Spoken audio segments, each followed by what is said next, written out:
All right, hey guys, what we're going to look at this time now in our second part of our video is that second objective. Can we partition each of these number lines correctly? We're going to look at thirds. Thirds means I need 3 parts.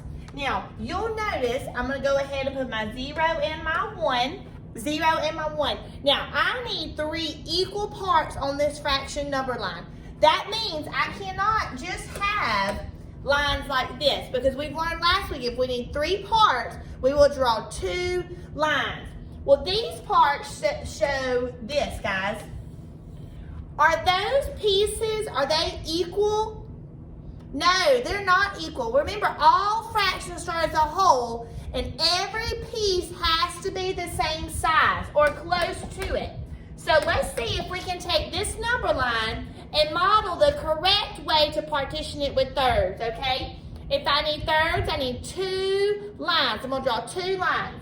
So I'm probably gonna draw my lines about right there. Now, they won't be close, but they're gonna be as, probably like 99.9% as equal as they can get it. Now, let's check and see if we have thirds.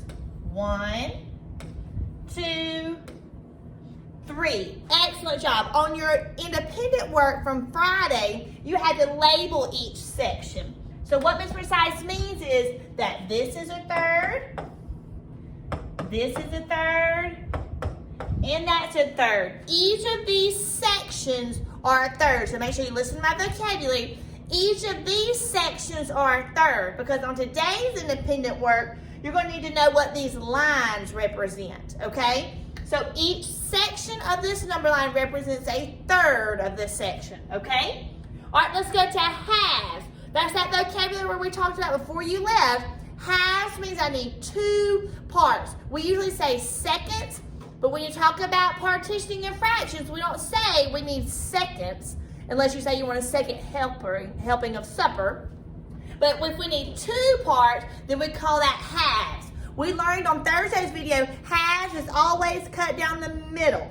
Always cut down the middle. So I'm going to take my line, and I'm going to cut it right down the middle. But I still need to show how many parts do we need. We needed 2 parts. So we're going to check on the bottom, 2 parts. Excellent job. But remember, that means that this section represents a half, and this section represents a half. Not together, not if I'm counting on using the number line, but each section of this number line represents a half. All right, the last one I want to work on is I want to work on fourths.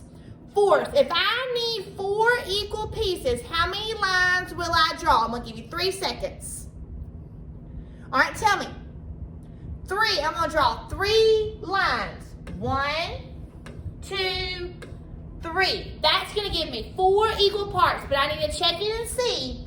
1, 2, 3, 4. Absolutely right. Those are my 4 equal parts. And remember, each section of that number line represents a fourth.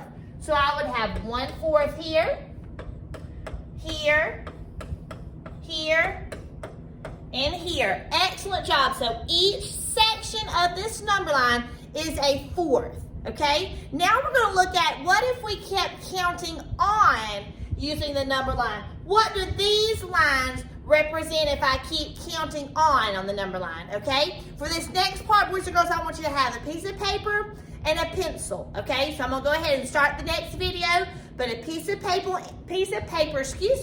and a pencil, and then we'll get started, okay?